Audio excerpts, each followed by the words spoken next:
This is R2G Rally Radio.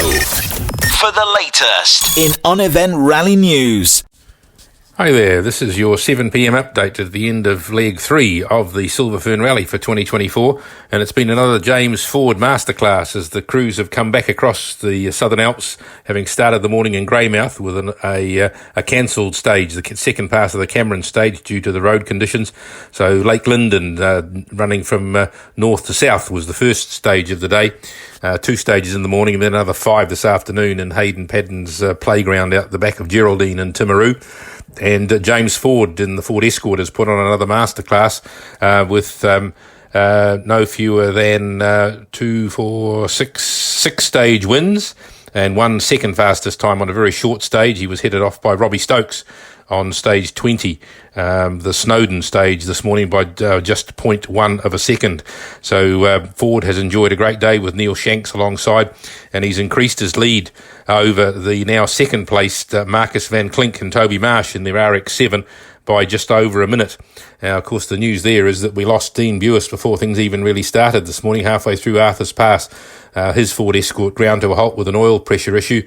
The guys have got the car back to Christchurch, the home base at Palmside, and they're busy working on rectifying the problem so they can hopefully come out and rejoin the rally from Timaru tomorrow. So that was a major blow to the front runners. But again, James Ford has done a great job during the day today, holding off Marcus Van Klink, who we understand has had some steering rack issues and had the rear end, not his rear end, the rear end of the RX-7 replaced during the course of the day. Robbie Stokes has had a great day. He has gone fourth, first, third, first. The first equal in the stage that was cancelled today, or annulled, a third and a second. So sorry, he's gone a fourth, a first, a third and a second, to be just 10 seconds slower than Marcus Van Klink for today's stages. And he has got himself up into third place now, 3 minutes 37.1 behind Klinky, and is now 2 minutes, just over 2 minutes, 0.3 of a second in front of Jeff Judd and Stefan Prevost from Belgium, of course, in his Magnum Ford Escort. Robert Goff, who had an extremely exciting moment midway through stage 21 at 12k. It was an area apparently normally run in the opposite direction on the South Canterbury NZRC rallies, but this time it caught out a number of cars that triggered hazards on the rally safe system, and certainly Robert Goff was very lucky to go in sideways on a fast right-hand intersection, and then hooked first gear after a few moments and has been able to continue on during the day. But certainly not so lucky was Nathan Quinn, our Australian visitor in the RX2, who unfortunately went too quick into the corner and finished up going backwards off the road, and right in the middle of the rear of the car, a strainer post shortened the back end of the RX2 quite considerably.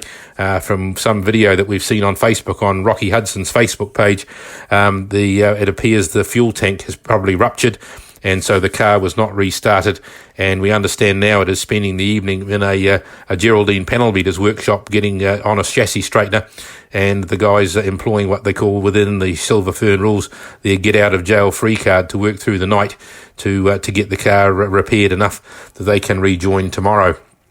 So back into the results side of things, car 5, actually just while we're in that area of stage 21, there was certainly a number of incidents on that corner, and unfortunately Marion Evans, who of course rejoined us after suffering a gearbox failure on the first morning in fact, he looked really good through that corner, but unfortunately a K further up the road he had a fairly big off, and he has become a permanent retirement from the rally in his Ford Escort. So unfortunately for the Welsh team, less than half distance covered and a pretty troubled visit to New Zealand on this particular version of the Silver Fern.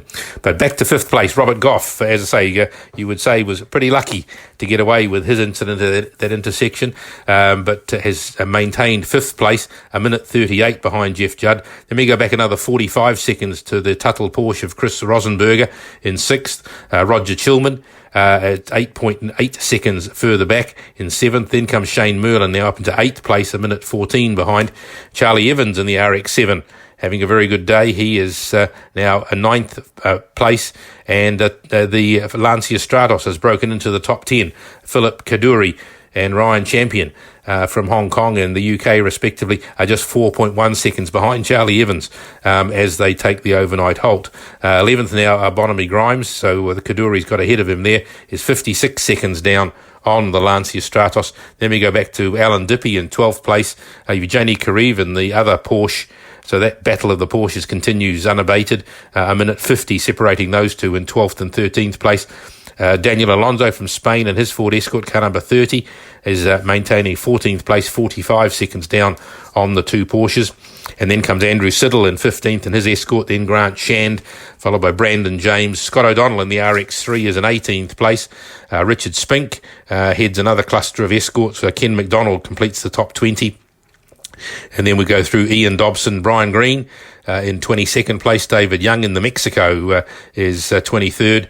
The Talbot Lotus Sunbeam of Julian Burley is in 24th place now. Steve Cox continues to go extremely well. Actually, I believe beat Greeny on one of the stages late this afternoon to continue to lead Class A in 25th place overall. Chris Ford 26th, Keith Stewart 27th, Tony Jardine in the Corolla 28th. And then we go through to 29th is Merv Hatcher, who I believe stopped in the penultimate stage today. So yes, just looking here for the default times being posted. And yes, Merv Hatcher has been unable to do the last two stages. So he is down in 30. I'll just refresh this now. Stand by as the default times have been put in. So we might just need to review that for you. Yeah, Merv Hatcher's dropped down a bit now. And then we go to Ali Mackay, then Andy Martin, who unfortunately appears to have stopped just before the last special stage in Furley.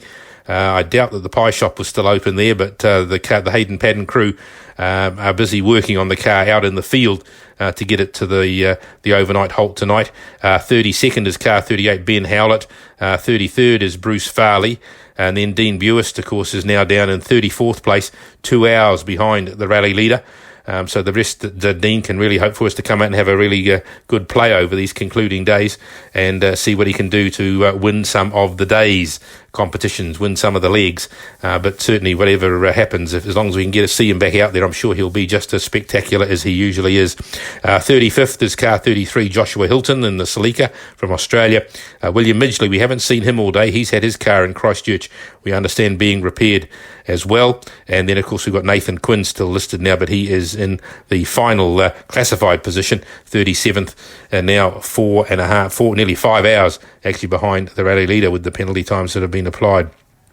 So that's pretty unfortunate there for Quinn, because he, with going out on what was the third stage of the day, he has been charged, billed for 1, 2, 3, 4, 5. Actually, that's wrong. That's a 4-hour time. That can't be right. I'll get that fixed. So Quinn is still at the trail of the field. So the retirements we mentioned, Marion Evans off the road today and retired in stage 21, and back on Saturday, Darren Snooks was a mechanical problem in stage 6, and Peter Sharmack, who went off the road in stage 16 yesterday, is our permanent retirement. So on to the challenge side of things. It's been an interesting day there. Excuse the pun, a very strong day for Dave Strong and Rob Scott in the Honda Jazz. They have won almost every stage bar the last, where they finished second to, who took the honours there? Oh, Chris Ramsey, of course, recovered from a puncture. A very fast change, just over 2 minutes. The Ramsey Amy Hudson crew got the puncture repaired. A rear tyre unfortunately blew on them, and they lost 3 minutes to Rob Scott's pace. But basically, from what we can see from the Rally Safe telemetry, they were actually only stopped for about 2 minutes, just over 2 minutes, affecting the puncture change.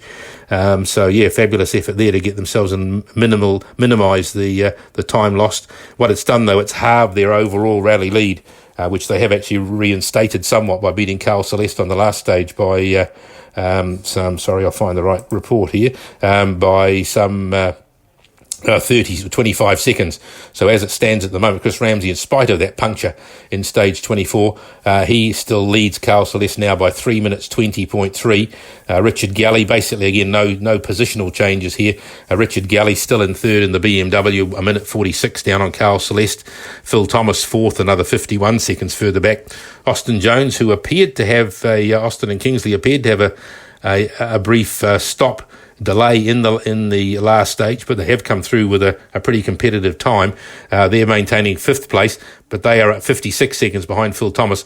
But the hard-charging Scott and Strong and Scott combination in the Jazz are now just 2.6 seconds behind them as Dave Strong continues to his fight back up the leaderboard. He is now just under 7 minutes down on Chris Ramsey.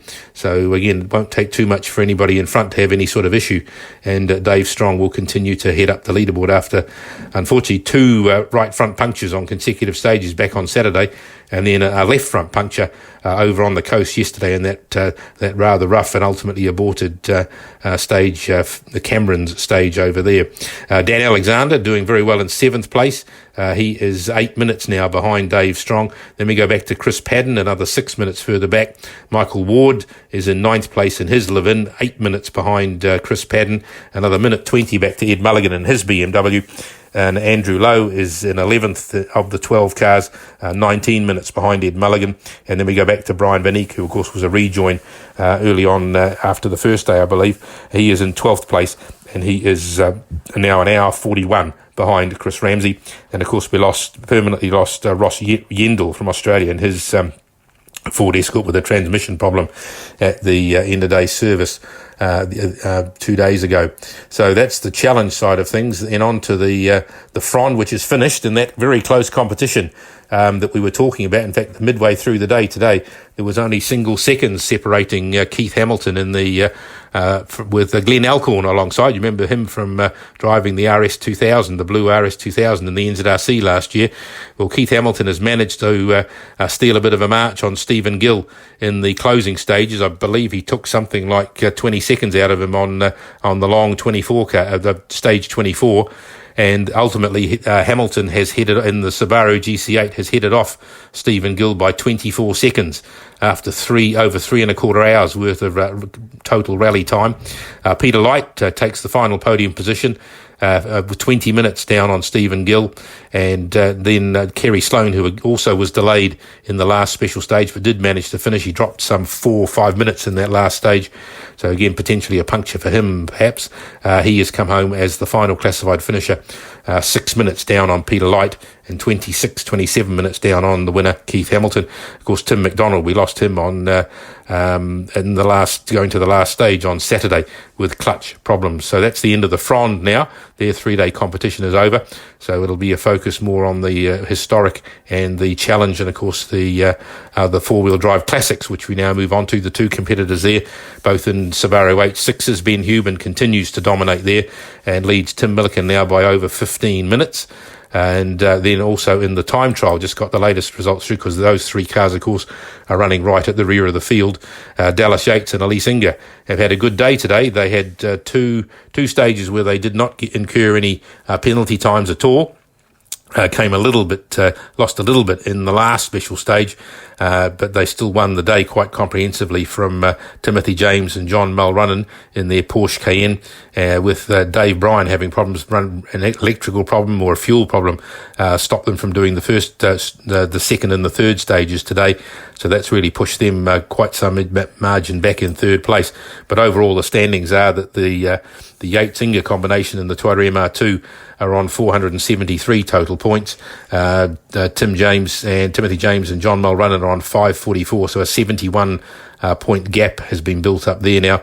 And Dave and Tim Bryan are somewhat in the distance, some 1,200 points behind on 1729. So tomorrow, of course, we're into the run around Timaru, heading out a bit to the west and then coming back to Timaru for a second halt. So again, we'll look forward to providing you with a 2 p.m. report then during the day tomorrow. And the weather has been absolutely sensational. Those of you that have had a chance to see some of the Facebook posts and the coverage that our spectators have been providing, absolutely stunning day. 24 degrees I saw on the Met Service records as far as Geraldine's temperature was concerned today. So certainly lots of sunblock coming out rather than wrapping up in woolly gear. That is most certainly the case. So hopefully this all continues for the rest of the week as we gradually track further south. But tomorrow it's a loop start and finish in Timaru, and we'll look forward to catching you at 2 o'clock tomorrow afternoon. So until then, this is Chris Grant at the Chris Sport Results Centre. end of day service, day 3 Silver Fern Rally. We've got Austin Jones here with the brothers driving the Subaru Impreza. Just talk us through, Austin, how that works with you and Kingsley. Well, we've called ourselves Jones Brothers Racing, and we've named the car Ronald after my old man who passed away this year. So that's quite good. You know, we've been having a fair few discussions along the way. There's a fair bit of different ways of skinning the cat, and obviously our ways are different. You know, I throw petrol on it and fire it up first, and then he wants to do it with a potato peeler. So, you know, you gotta respect that with each other, and you work through it. And yeah, it's tough. It's two brothers who want to do things a bit different, but you got to work through it. It's a 7-day event. Tomorrow's hump day, I'm calling it, because you get through tomorrow, you pass halfway. So we get past hump day, mate. Well, I'm pretty happy. Car's going really good, pretty strong so far. Found the limiter in top. It was bouncing off 220, but I think my speedo's a little bit out. It'll be interesting to see. I haven't seen if there's any top speeds in this one on the results, but I'd be interested to know, that's for sure. But great days rallying today. You know, coming back over from the coast. The coast had some really good places. We're both rallying places we've never rallied before, so you get to tick all those boxes. You know, haven't done this, and then if he's done it, I jump in and I do that, and we try and work it out. We were on an even split, but then in the stage that got cancelled, he lost 22 there, so we're returning the split back. But there's you know, we're about 15 k's apart, so you know, and the skinning the cat is two different styles of driving. We've got one who uses a lot of left foot and drives around the corner, and he's straight and everything. But you know, you got to have tracks. And me, I'm a bit more flamboyant. I use the outside gravel to back it in a bit more. And hey, maybe I get into a bit more trouble, but I think my way's faster. That's for sure. You know, so there's lots of different things going on. He don't like the old super hard Pirellis that I've had in my shed that are over 20 years old, so I've been running them, and he's been on the MRFs, and he seems to like them. But anyway, let's not talk too much about that. But we're doing a variety of tyres. It's all second-hand tyres. You know, we're low budget, and we want to get around. So, you know, it's different, and it's front-wheel drive. So every time there's a lot of metal on the road, we just full-on wheel spin. We're steering with the wheels that are wheel spinning, and that makes it pretty tricky. And we've got to get through the gravel. If there's gravel on there, we really got no shot. But if there's some lines and some sweat roads or second passes through, mate, the thing's a gem. It hooks up and away we go. The wheel spin disappears and it's fast. So we're really happy, and we're gonna take it. So awesome, thank you. Awesome, thanks very much, Ross. Cheers, mate. He does. And with me at the moment, Phil Mills. Phil, welcome back to New Zealand. Now, obviously you were here with the Silver Fern Rally, but what's your role here? Well, we got 3 new cars here in the rally for the first time. Been a long time since I've been down here, but we brought 3 cars to the event, and that's what we're doing here. So obviously you've had a switch or a change in careers, but as far as the Silver Fern Rally, what's the draw card? Well, it's down as one of the ultimate classic rallies of the world. I mean, there's not many of the big events left now. There's the RAC, and there's the Safari, and there's the Silver Fern, are the 3 monster rallies of the world, and this is down on the top of the list as the smoothest, the best atmosphere, the best roads, the best weather, the whole thing really. So it is up there with the all-time classics of the world. Now, the end of day 3, as far as where your car or how the cars are running, are you happy with progress so far? Yeah, well, we got 1 car in the lead. He's lying in the lead now. Well, he has been from day one, to be fair to him, to be fair to James. And the other 2 cars, I think we're going 1 in 5th and 1 in 8th, I think. So, you know, with 3 cars in the top 10, I mean, what more can I ask for? Excellent. Well, let's hope that trend continues, and we look forward to talking to you as the week progresses. Yeah, we'll be around. Don't worry, we won't be far away. Just fingers crossed. At the moment, all we've done is tip petrol into the cars. We've had a faultless run, absolutely nothing. Robert hit a tree this morning, did a lot of body damage, but there's no mechanical damage at all. But like I said, we just keep pouring the petrol in at the minute, which is the perfect rally for us. Indeed. Thank you, Phil.